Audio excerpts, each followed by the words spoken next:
Good morning, Matt. Thank you um, for having GE on today, having me and Scott present our roadmap as well as some of the investments that we're making in our products. And thank you everyone for joining us and listening to us. Hopefully everyone is doing fine in this environment. Everyone and everyone's families are doing great. As Matt mentioned, I'm Prasad Pai.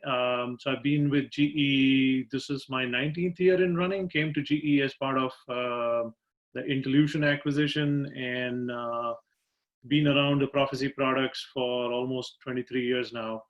I've been in services, product management, and my latest role right now is sales partner strategy and enablement. So that's kind of my role. So I'll be kicking off today's presentation, spending about 5 to 10 minutes on my slides, kind of giving you an overview of the investment GE is making in our products, and then pass it on to Scott, who will do a deeper dive into individual product roadmaps and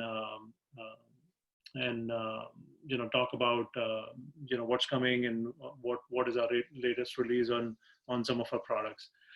So Matt, are we good? Are you seeing my screen? We can see you bright and clear. Sounds good. Okay.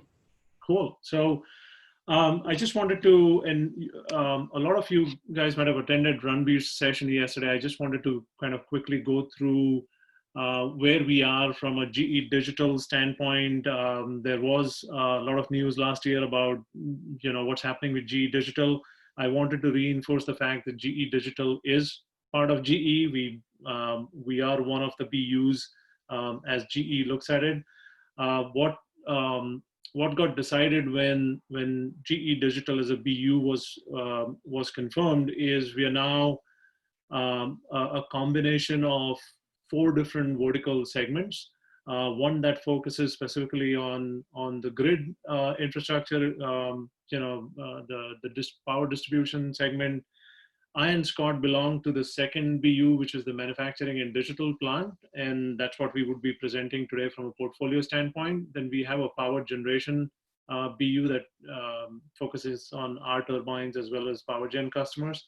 And then we have an oil and gas and chemicals manufacturing, which is mostly focused on the petrochem side. The fine chemical segment or the bulk chemical segment is part of the manufacturing and digital plant category that I and Scott belong to. So that's basically how we are organized now as GE Digital. When we talk about our portfolio, a lot of you guys have been our customers for a long time. You've experienced one or multiple of our products.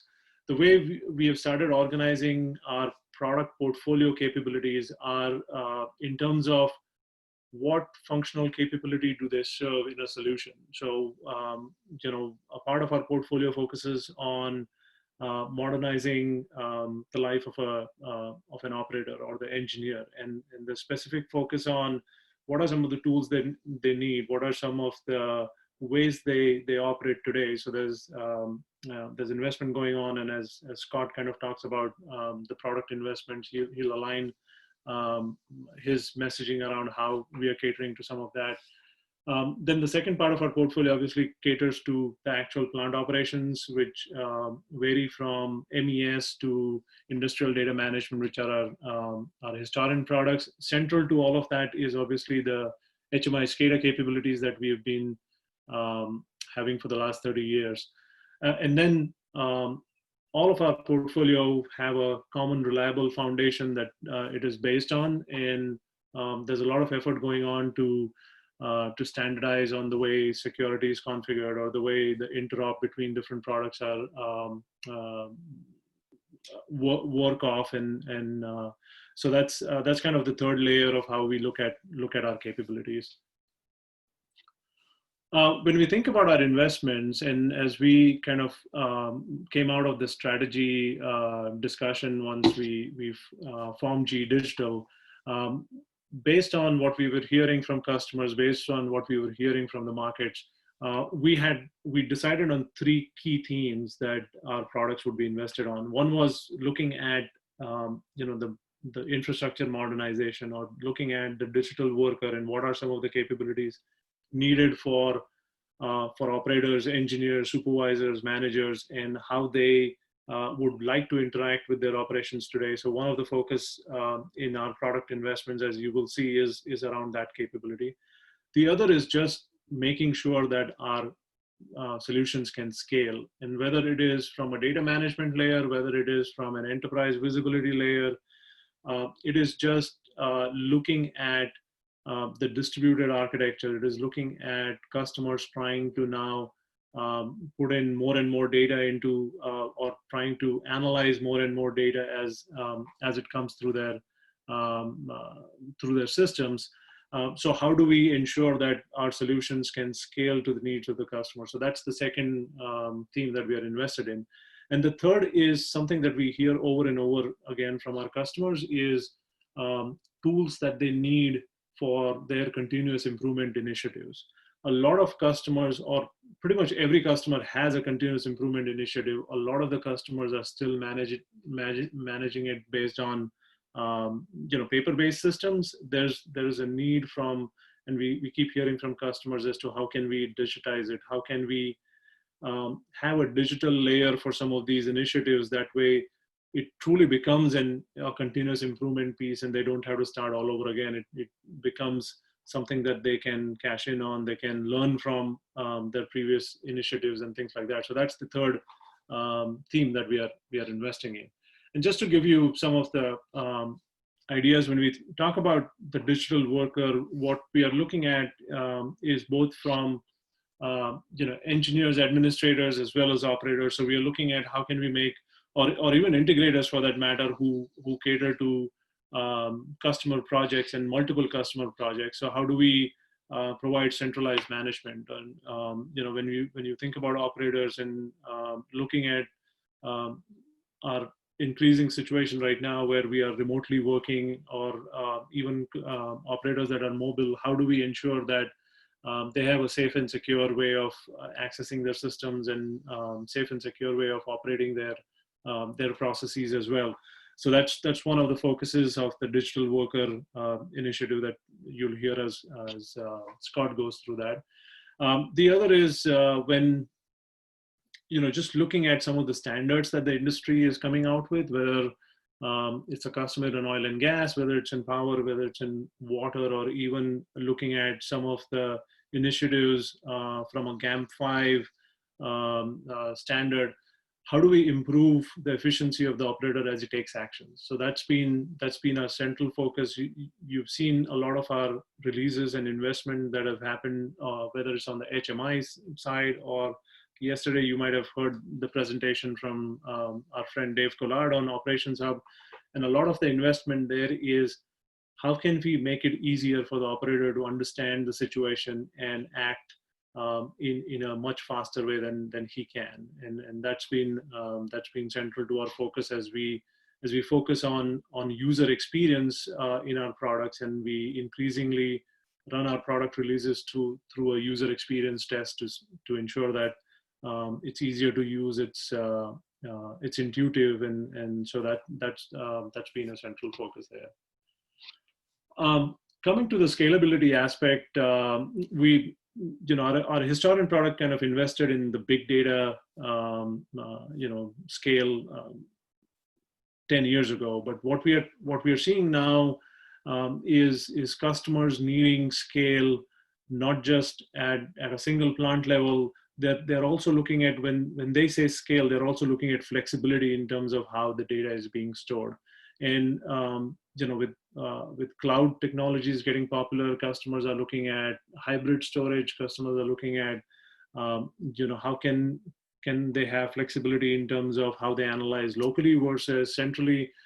So there's a lot of asks that customers have placed on us in terms of how we cater to some of their distributed architectures, or some of their scale in terms of data coming from more and more sensors that they want to put into Historian. So that's been a focus, and you'll see as Scott talks through the Historian roadmap some of the efforts that we've done to make it easier for you to store data, as well as kind of scale scale the storage that we have in Historian.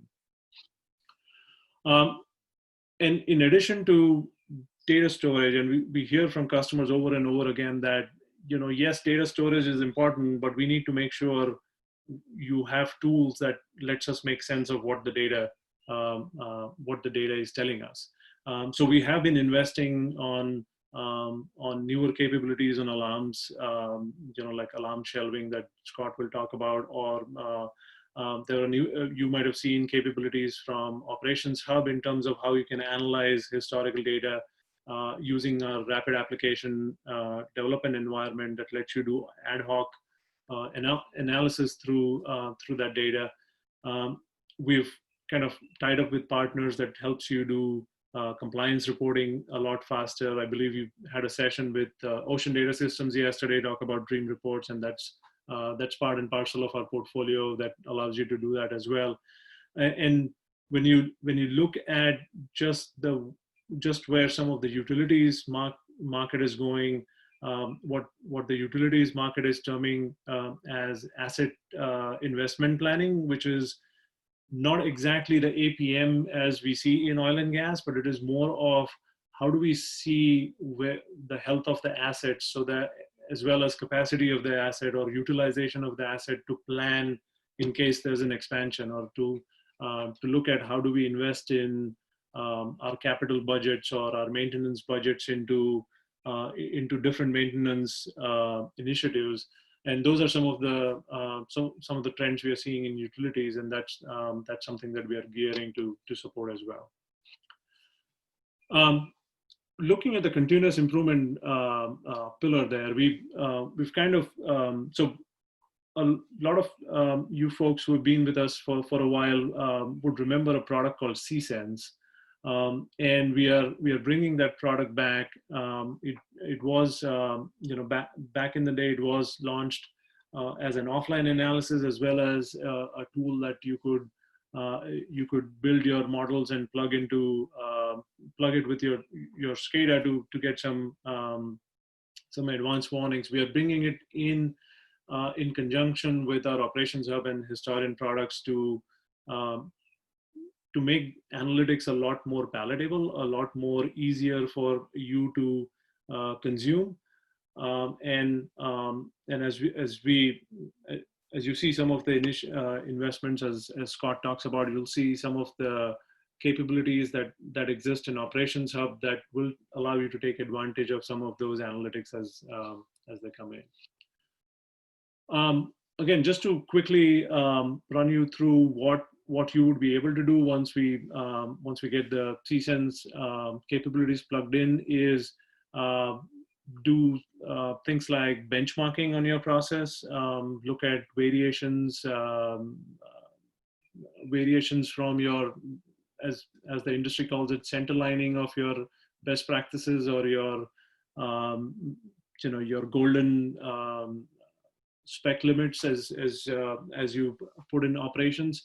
And what it also allows you to do as the model learns, it's a physics-based model, it's a probabilistic model that lets you, that basically gives you warning around causes as it learns, gives you warnings around causes of what could be happening, and lets you take actions which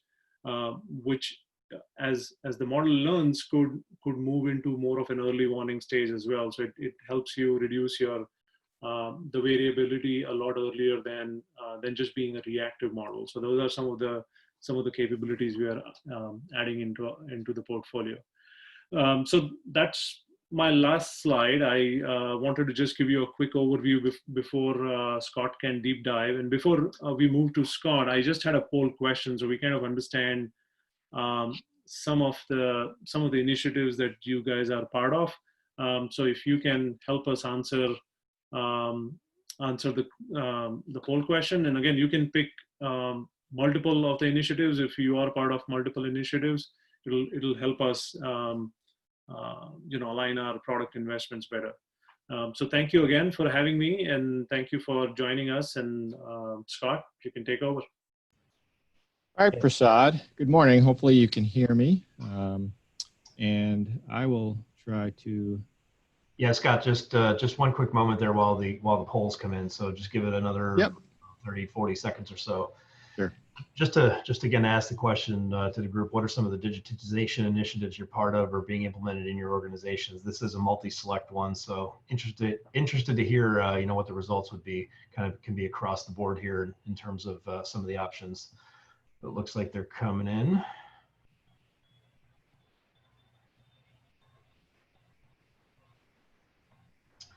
This is a much more distributed poll than we've seen with some of the other ones. Not as heavily weighted to one as another.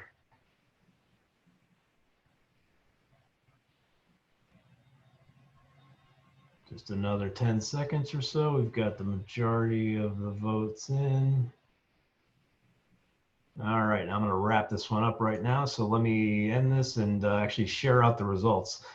Looks like the leader of the pack here is actually around SCADA modernization, followed by data historian, data management as a close second. Prasad, Scott, any comments on those results? Any thoughts, expectations from what you saw there? I think I'm not surprised because we've as I and Scott did a whole lot of VOC interviews with a lot of our customers. SCADA modernization was definitely one of the top feedback. I also see cybersecurity and data management close there, so it is very consistent with what we have been hearing, Matt, from our customers. So I'm happy to see that that's how it aligns, and it kind of further validate some of the investments we are making to help customers tackle some of their initiatives there.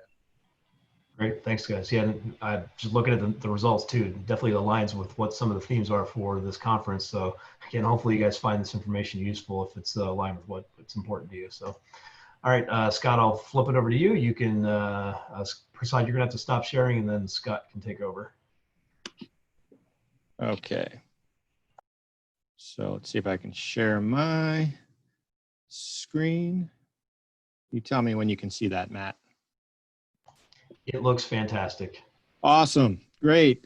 Good morning, everybody. Hopefully everybody is safe and healthy from where you are. I'm broadcasting live from central Massachusetts, where today it's nice and sunny, almost a fall-like day today. But we're going to talk a little bit of, pick up from where Prasad left off, and kind of talk about the investment. And actually, when we talk about the investment, like Prasad, I've been with GE for quite a while. I've never actually been more excited to be part of this team.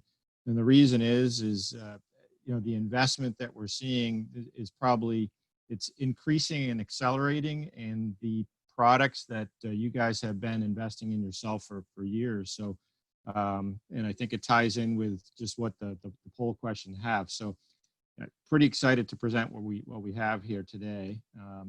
Obviously, the safe harbor statement. I'm going to be future and forward looking here. It is our intent to deliver most of the applications and most of the features that we'll talk about, but things do change from time to time based on priorities. But we're going to start with iFIX. So I am the senior product manager. I'm responsible for a number of products. One of them, which is iFIX. Prasad had the portfolio product for about 10 years, and I've tried to pick up the mantle from him. So hopefully we're doing it justice. In terms of kind of what Prasad had talked about, if you just look back over the last few years, quite often I get asked, well, it doesn't really seem like you've been doing too much with iFIX, but that's really not true. I mean, I think over the last 5 years, we've really transformed iFIX quite a bit, and it may be subtly from release to release, but when you put it all together, there's quite a substantial change with the product. Prasad had talked about the focus on ISA 101. Really, the focus there is providing the operator the tools that he or she needs to do at the right time so they can make the right decisions. And certainly one of those areas is the graphical experience. So we've introduced, the high performance Dynamo libraries, the color sets, and we've pushed that across the portfolio, including into Operations Hub, which you heard from Dave Collard yesterday, and we'll talk just a little bit about going forward. That also includes the smart alarm limits that we introduced with 6.1. Some of the products we create internally, some we partner with our ecosystem. I know you heard from Ocean Systems and Dream Reports yesterday. Another application that we have in our portfolio is called Webspace, and we'll talk a little bit about Webspace, but we've really pushed that forward as well in terms of now becoming a native HTML5 type interface, which allows the remote operator, for which, as we go through this COVID-19 pandemic, the support for the mobile operator more and more has become kind of the theme of many operations, especially those that operate water and wastewater plants and need to do it remotely, from their home. So those tools help and provide our applications to those users that can no longer drive into the office, for example. In terms of kind of the cross installation visibility and basic analysis, some of the themes that we pick up are, how can we expose our systems to, protocols that are common across, multiple vendors, not just because really the day of doing business with one vendor, are over. So these tools, they need to work in tandem with other applications. And how do you do that? You do that with open protocols such as OPC UA. So Simplicity, for example, had embraced OPC UA server and client before iFIX, but we've now pushed that into iFIX as well. So iFIX not only can be a source of data for OPC UA clients, but we've introduced an OPC UA Client Driver and, more importantly, a web configuration tool. Prasad talked about alarm management in 18.2. A big ask for our customer base was to provide the concept of alarm shelving, which we've done. Also, playing back animations using Historian, for example, through iFIX. So we have a historical playback capability, and tying iFIX into your Active Directory and your domain accounts. So we've done that with domain security and other applications. Another application that we partner with is Win911. Win911 allows us to communicate alarm notifications through email, for example, that are generated in your SCADA system. And with the emergence of IoT type applications, or smaller remote type applications, we've been asked to produce a small platform of iFIX that we call iFIX for IoT. So these are some of the things that we've done, and I'll talk a little bit about each of these or some of these in a moment. Hey, Scott, just one quick comment here before you jump into the next section here. Sure, just Matt. want to remind the group that if there's any questions at all through this session, if Scott's shown some things here you want to drill into a little bit more, please just type the question in the Q&A window, and we'll address those either verbally or through text. So just wanted to do a little reminder on that. All right, thanks, Matt. The kind of the main topic today, I know we're focused on GE Digital right now, but security. So Prasad had talked about this a little bit. We did a in-depth cross-portfolio product strategy session over the winter, and Prasad and I actually interviewed, 20 or 30 customers, just to go in deep as to kind of where they are, what their concerns are, what they're seeing. And it was pretty apparent to us that no matter what application that they were doing, whether it was some utility or a manufacturing site, or food and bev, or water wastewater, that security is really number one on the minds of most customers. Obviously we try to do our part from an applications perspective on a number of levels. One is, we call it secure by design, and perhaps Ranbir mentioned this yesterday in his remarks, but secure by design just means that that for every product we release to market, and every release we take our products at GE Digital through what we call a red team penetration test. And so that if they find certain vulnerabilities, that we must fix those in the product before we release. That's one way we do it. Obviously, not every security issue is software in nature, but operational in nature. So we do provide a secure deployment guide. iFIX has a secure deployment guide. We try to update that with every release, and basically that provides best practices as how to deploy not only iFIX, but Historian or Webspace in terms of where the firewall should be, what ports to remain open, and best practices around operating systems, for example. So if you're not familiar with our secure deployment guide, I certainly encourage you to visit our website, or if you can't find it, we're happy to provide a link. Matt could certainly provide a link to that so that later.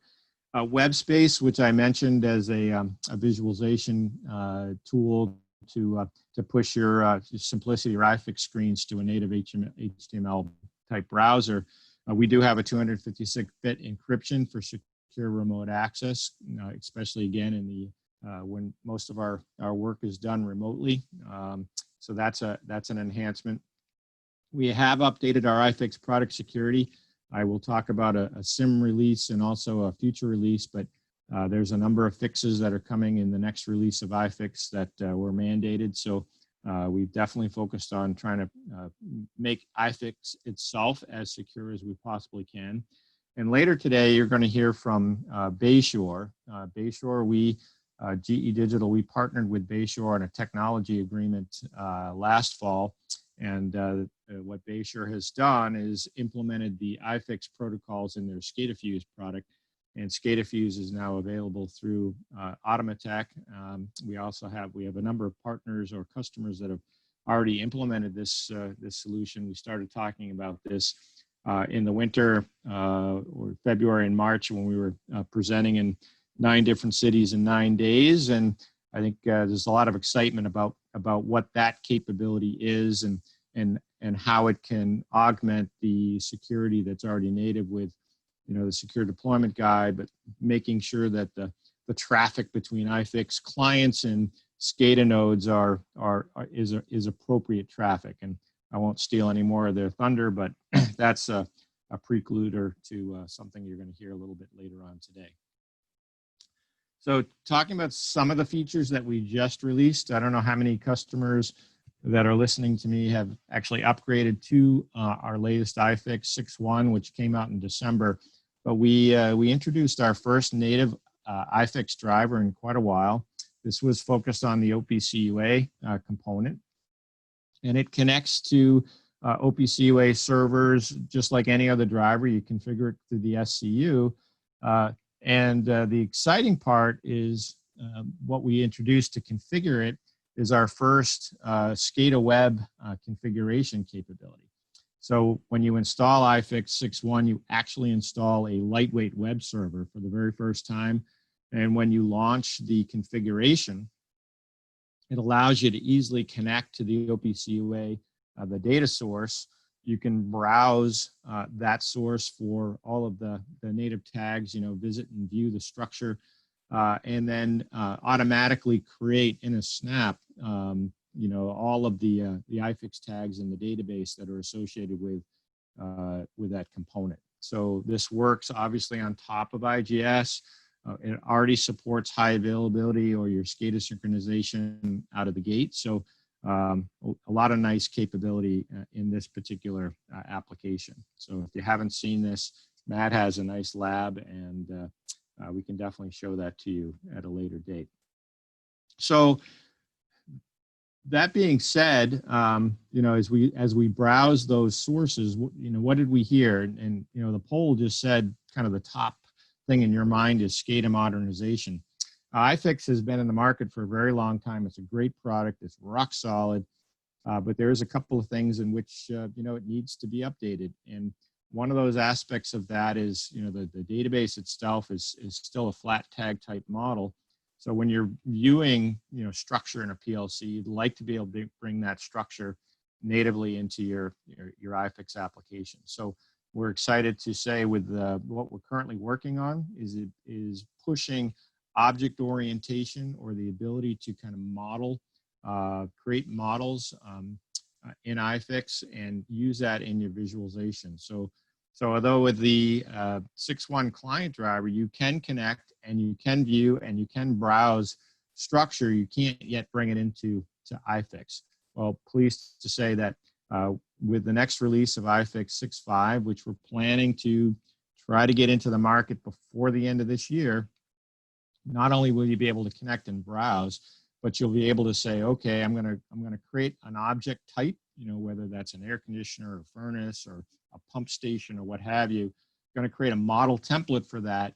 And really the whole purpose for doing this is to decrease the time it takes to deploy tags and deploy visualization. So we're actually going to measure the effectiveness of implementing this. So we've done some initial measurements of what it takes to actually bring in tags for a like kind of systems, and we're shooting for huge amounts of time savings in terms of reducing the time it actually takes to create your database. So Simplicity, for example, has this capability already. We're certainly borrowing from some of those capabilities, but we're going to leverage that web interface that we just talked about from the client driver, but we're going to expand upon that. So that we're going to push the database manager into that modern web look, and you'll be able to visualize your data. Now, don't want to, obviously we have a large installed footprint, and customers already have pictures and databases and objects. All that will work just fine. So, if you don't want to take advantage of the model, you don't want to take advantage of this object-oriented, that's fine. Your existing database, your existing pictures, everything you got in your systems today, continue to work as is. But you can also bring in, if you want to, for example, you can layer model capabilities on top of your existing, start from scratch. So you can continue to use everything you already got, but this is a new capability that will layer in on top of iFIX. Very excited about this particular application, and looking forward to kind of sharing what this looks like in the coming months. So what are we working on? Definitely working on modernizing our SCADA system. Along with that object orientation, we're going to be tying iFIX and Simplicity into working with Operations Hub, which is really our IIoT type gateway or dashboard visualization tool. As I just said, we're implementing object orientation. In the future, we have ideas of going to the core and really modernizing the database entirely. In terms of kind of some of that cross visualization, we talked about the database manager being pushed into the web config. We recognize that although our SCADA synchronization it's a great tool, it only works under certain conditions, such as machines need to be close together on dedicated fiber. We're looking at how do we make that work over lightweight protocols, or maybe where the network isn't as fast. And the overall configuration capability, and we want to leverage this web environment that we're building and actually push all this web config, the ESU capabilities into the web config to make it easy to move projects from one machine to another. And we'll continue in our smart monitoring to improve the dynamos that we have and the objects that we have, so that out of the box you should be able to use these applications and really deploy your projects much faster. That's really what it's about. Give the operator the tools they need to perform their job, and the person that's actually building the system, we want to decrease the time it actually takes to deploy an application. So in terms of the releases, our next release of iFIX is planned for the end of 2020. That would be iFIX 6.5, and that's where we do the object orientation. And then 7.0 is further out, and that's where we really kind of modernize the entire database. So that's about iFIX. So in terms of Simplicity, yes, we have two HMI SCADAs. We will continue to have two HMI SCADAs. They both have fervent fan base and deep exposure.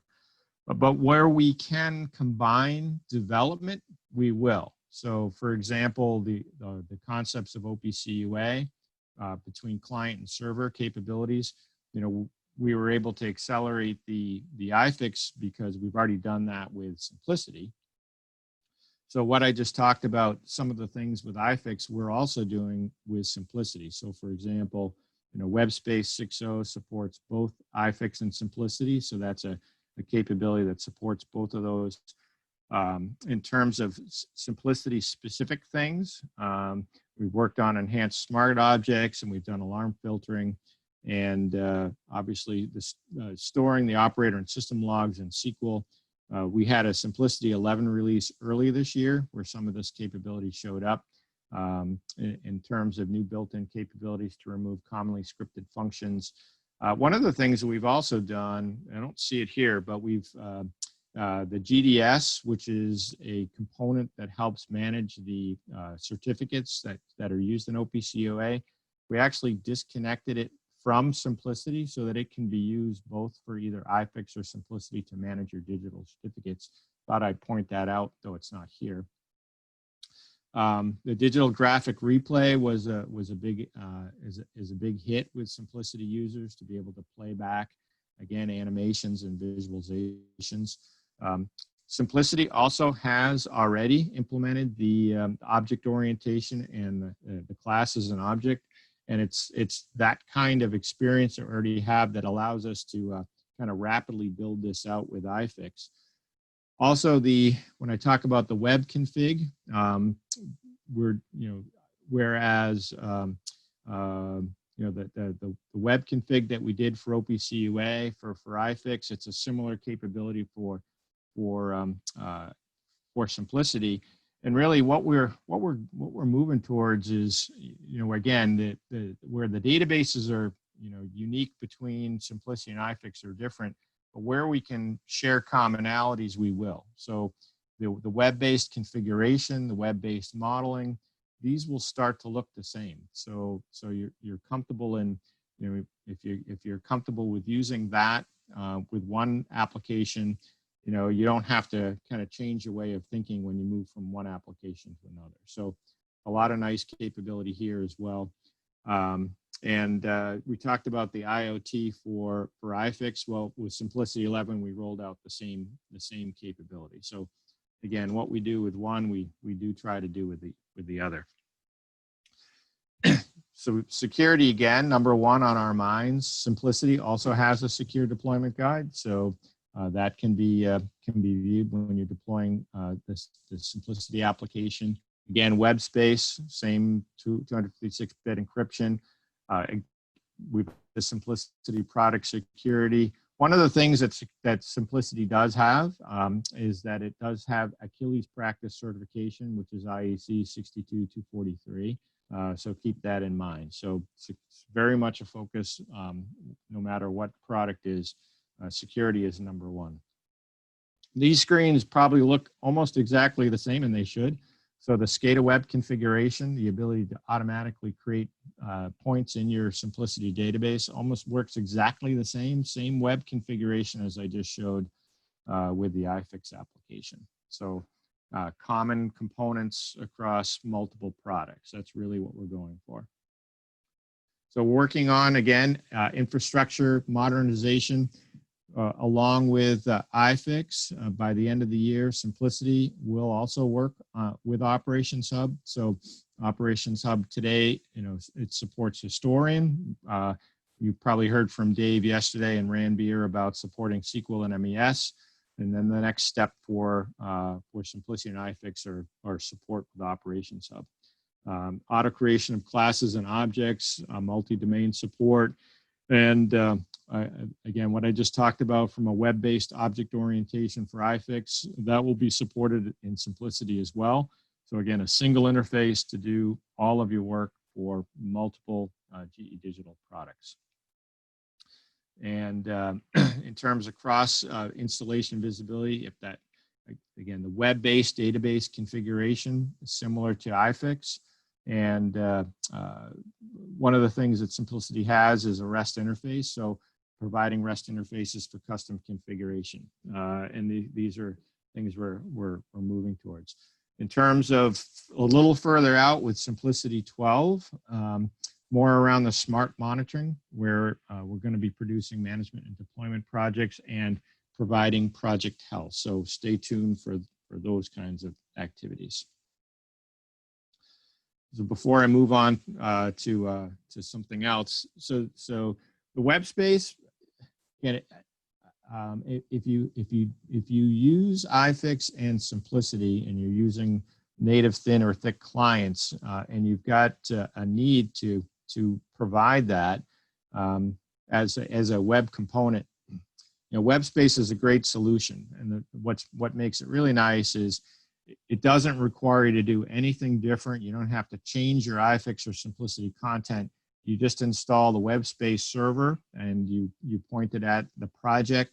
So it's a zero client configuration. There's no changes to your native Simplicity or iFIX applications, and it natively makes them available in a web browser. So it supports all under the covers scripting, whether you're eSig, it doesn't matter what you're using, control. It is a runtime environment. It provides visualization and control. And we are updating the apps on the App Store. The iOS app has already been updated, and I believe the Android app is in the process, and we should have a brand new Android app available momentarily. And again, we have the high encryption option for enhanced security. So before I jump into Historian or finish with Historian and Operations Hub, we wanted to throw this poll question out. And the question is, what is most important to you in regards to your HMI SCADA development? Maybe a little bit more detail from the last poll question, where most of you are looking for modernization. What does that really mean? So here's where we're, is it improved SCADA project configuration? Or are you looking for web-based tools? Are you looking for plant analysis or analytics? Is it enterprise configuration management, or is it modernized servers? Yeah, Scott, we'll just give it another moment or so here to fill up the poll. They're coming in. And just another quick reminder, as we're going through this, we've got a handful of questions here that came in through the Q&A window. If you have any more about the details Scott talked about, iFIX, Simplicity, others, feel free to type them in the Q&A session. We'll read those off at the end.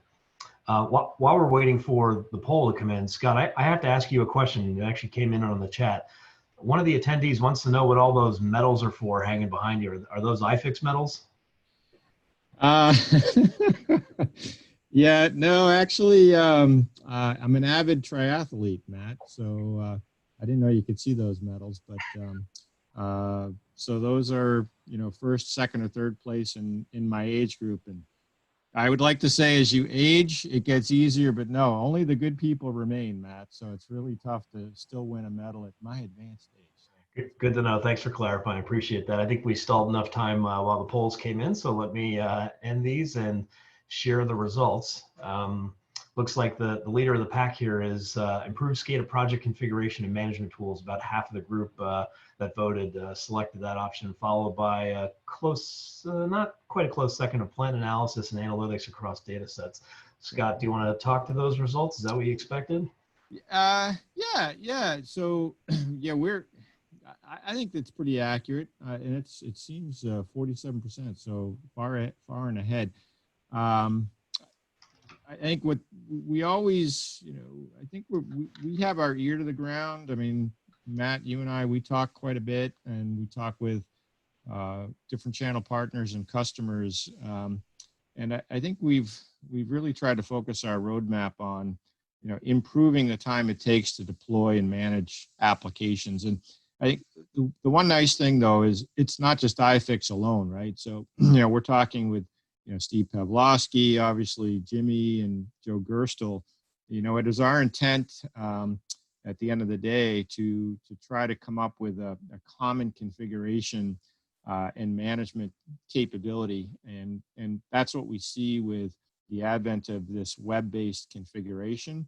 Is that iFIX will be the first one out of the gate to support it, but Historian and Simplicity, they're in Operations Hub. They're right behind us. So, it will be, we do hope that it will improve your experience, but you won't have to learn all these different tools for all the different products. It will get the sense that it comes together into one product family. So we're pretty excited about that.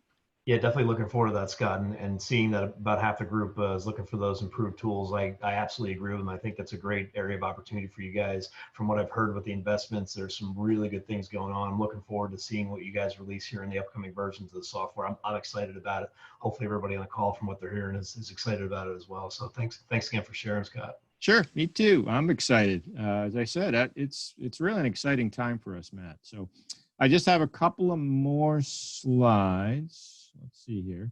So historian. So historian, obviously, when you acquire SIMPLICITY or iFIX, it does include the historian essentials, which can be upgraded to a standard or an enterprise license. A lot going on with historian. The way I think about it is, I mean, historian is GE. We own the patent on the proprietary algorithms to compress the data archive, but historian is great for storing data, but it's really about how do you get value from that data? And you get value in the ability to put data in, but also to put data out. So a lot of the focus on historian is the ins and outs, right? So yes, we did add the historian essentials for SCADA and Active Directory support.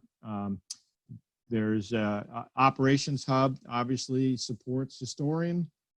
And a historian both at a flat tag perspective, but the ability to model historian tags, and the Excel add-in, the ability to query historian and model context, that's pretty cool. And so a lot of the work over the last few releases has been to increase the collectors, the number of collectors, the type of collectors. It starts with a collector toolkit, but the collectors that we have, obviously OPC UA, the HDA, PI, the Wonderware collector, the SQL collector, all these things were added. And some of the things that are coming very, very soon, in fact, this quarter they should be out, are, and I'll talk about them in a little bit more detail, is remote collector management. At the ETL, or I call it the low bandwidth collector. One of the interesting things that we're working on, which comes out later this year, is the concept of future data support. Prasad mentioned CSense, for example, the ability to do analytics. But if you can do predictive analytics, obviously that means, hey, there's a future timestamp. Well, historian is going to give us the capability to be able to store that future timestamp, which is really, really cool.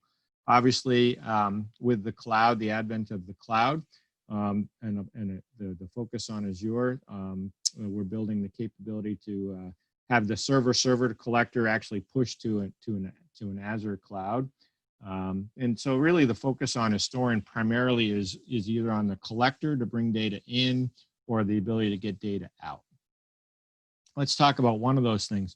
Actually, our GE services team actually developed a capability for one of our GE businesses, which we called the low bandwidth collector. So the Proficy Historian ETL is really that low bandwidth collector productized. I know, Matt, you're pretty excited about this.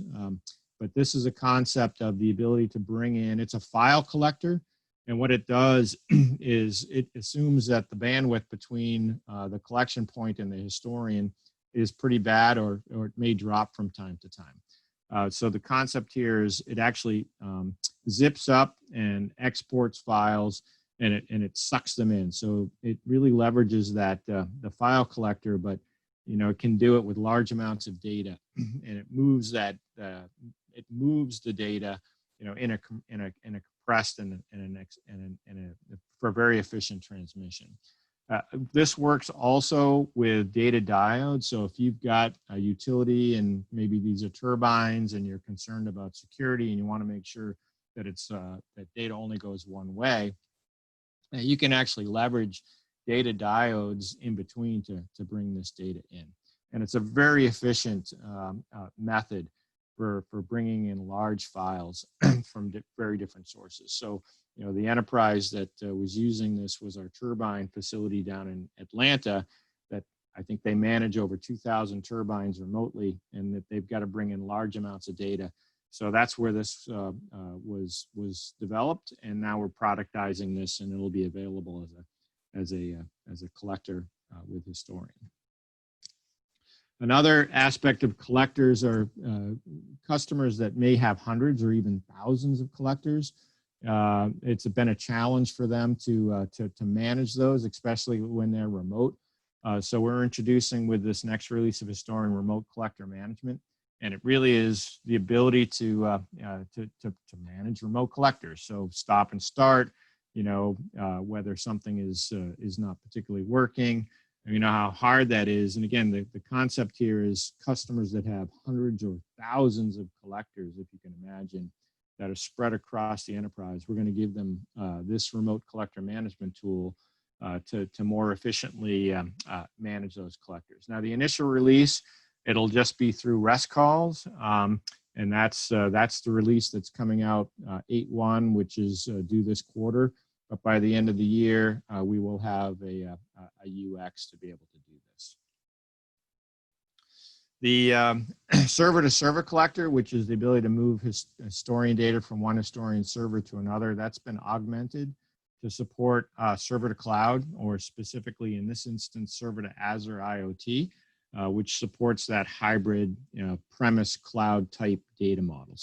So with this collector, you'll be able to push data from a historian server to an Azure IoT hub. And that's a nice application. So most of our collectors are bimodal at this point, the ability to send to cloud, but this is specifically augmented to support the Azure IoT.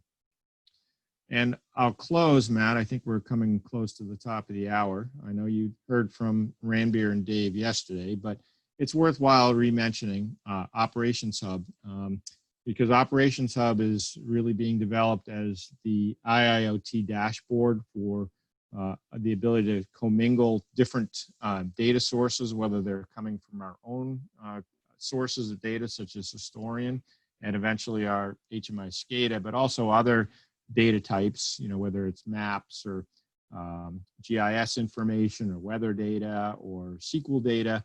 And it really is meant to be a single source of truth that you can use anywhere, anytime, on any device. So HTML5, web-based, and obviously you can build your own dashboards. And what we're working on right now is the upgrade to support our HMI SCADA. So the concept here is personalization. Hey, give me a place to create these mashups. And it could be historical information commingled with real-time data or AMIS data. You're able to build, KPI dashboards. You can have trend charts, but that's really the focus is, the personalization and the ability to provide, whoever is looking at it, whether it's a supervisor, with just overviews, or at the operator level, introducing the concept of control in this kind of dashboard. And so that's really the focus of what we're working on. And, the next release of Operations Hub and Simplicity and iFIX, all of that data will exist in that container and be able to be leveraged along with your historical and your SQL data. So with that really ends the update on these products. And did you say there were some questions that came in, Matt? Do you want to handle questions? Yeah, Scott, thanks for going through that. A lot of good stuff. Great to see, again, the investment that you guys are making here in the product stack here, especially the piece that's relevant to the utility space and some general industrial folks that are on the line here for today's session. So hope all that resonates well.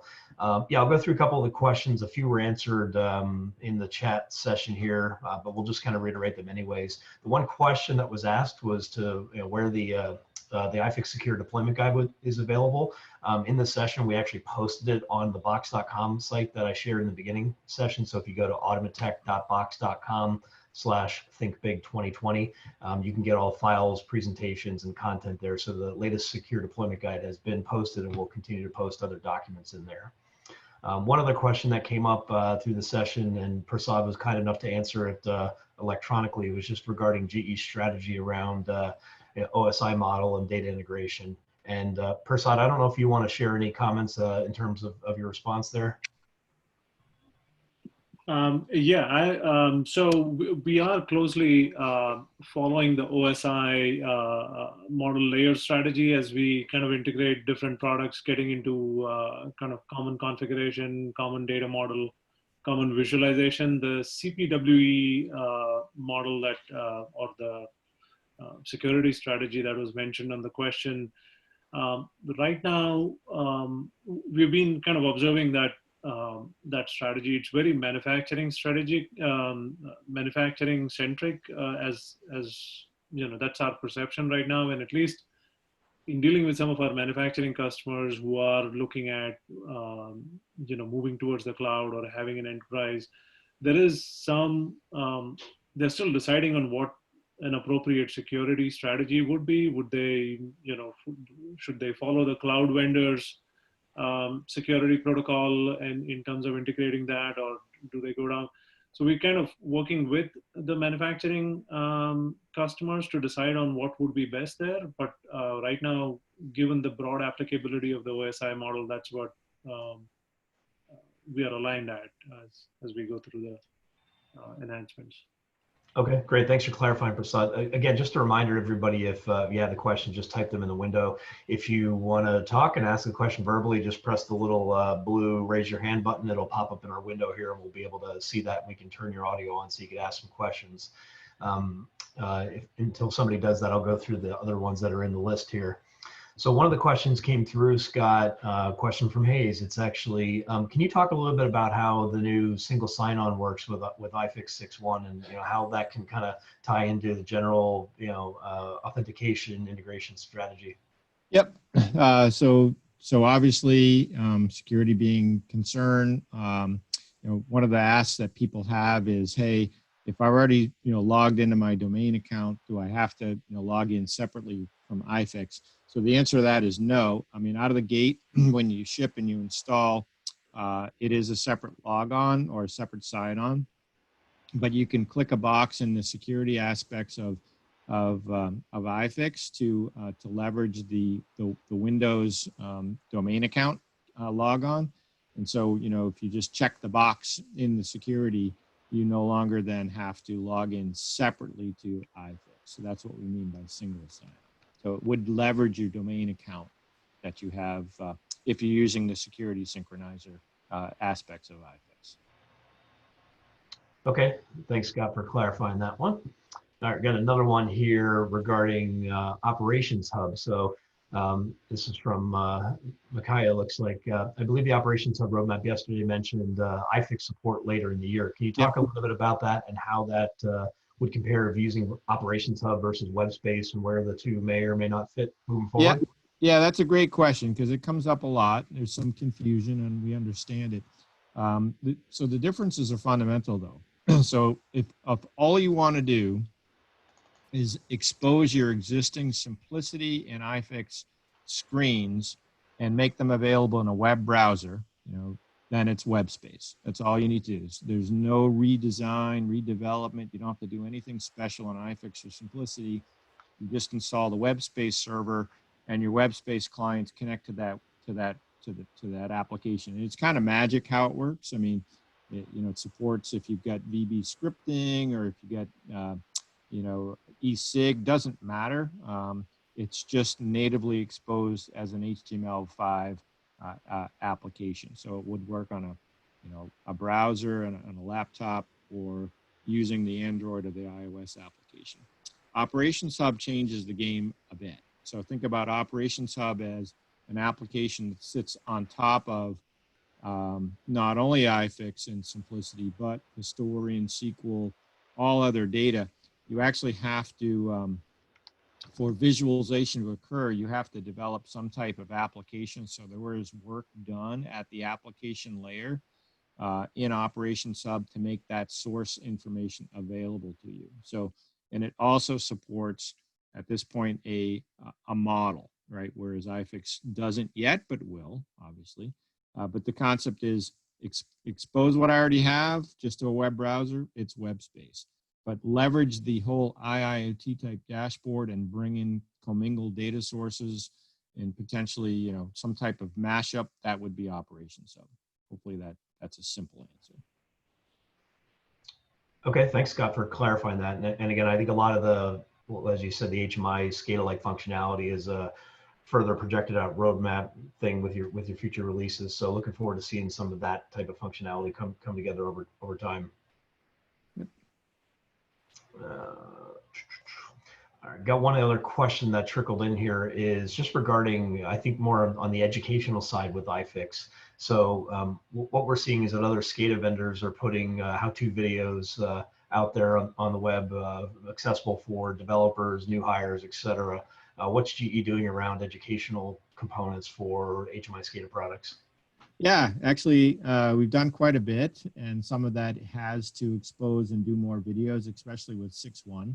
And we have our own YouTube channel, which you can browse and view like 2 to 3 minute videos on how to use the new web config and OPC UA. So we do recognize that a lot of people want to do self-learning. We have also invested pretty extensively on our edge. And Matt, you could probably share a link with this later too as well. But we have new iFIX modules, which take about an hour to go through, and they're all self-paced on the web, along with obviously the instructor-led training, right? So we've actually done quite a bit with that, and so hopefully that if you go to the GE Edge site, you'll see not only the workshops and the instructor-led training that you can sign up for through a partner like AutomaTech, but you can do your self-directed training as well. So there's a number of educational courses and ways for you to learn about our Yeah, products. and hey, just to add to what Scott was saying, there is also now a new assessment on iFIX that is on Edge. So people can, I think it gives them a solution provider badge, if I'm not wrong, Scott. Yep. So someone who goes through the online training can go through that assessment and get that badge as well. So. Yeah, the we've obviously our solution provider program is something that we've had for a while, but kind of didn't have the attention that it needed for a while. We do have new eyeballs on that, and part of that is a new sign up. So Matt, so your solution providers, encourage them to go through the website to sign up and make sure that they're signed up as a new solution provider. But we also have as Prasad had said, we have a new certification called badging, and we have an iFIX Builder badge, and it's a test that you can take, and I think it takes about 100 questions. What we plan to do is help promote solution providers by geography and by product on our website, so that when customers are actually saying, "Hey, I need an iFIX specialist in this particular vertical in this particular geography," we'll have a list of those that will have that will be badged. And certainly we don't have the time to go into that today, but Matt, if there's interest, we can have a follow-up. Okay, great. Thanks, Scott. Looks like the rest of the questions are out. This was kind of a quiet group today. I don't know, maybe we didn't inject enough energy in the opening session. So if anybody has any other questions, again, feel free to raise your hand here, type it in the chat window. I think what I'm going to do and stall for just a moment is cover what's coming up next on our agenda here. And of course, the moment I say that, somebody types something in. So last question that came in here is there a common security configuration interface across the product portfolio? That's a good question, Scott, if you could talk to that one. I think Ranbir touched on a little bit yesterday, but I think it'd be good to discuss this for the water and utilities group. Yeah, no, it is a good question. And I would say today the answer is probably not, but we do have, if Ranbir talked about UAA, for example, our unified authentication and authorization components, which we are building across our portfolio. Actually, Historian was the first one out of the gate with it. Operation Hub has it, and we're going to be building that into to iFIX and Simplicity as well. So the common configuration will be done through UAA eventually, but it's not there yet today.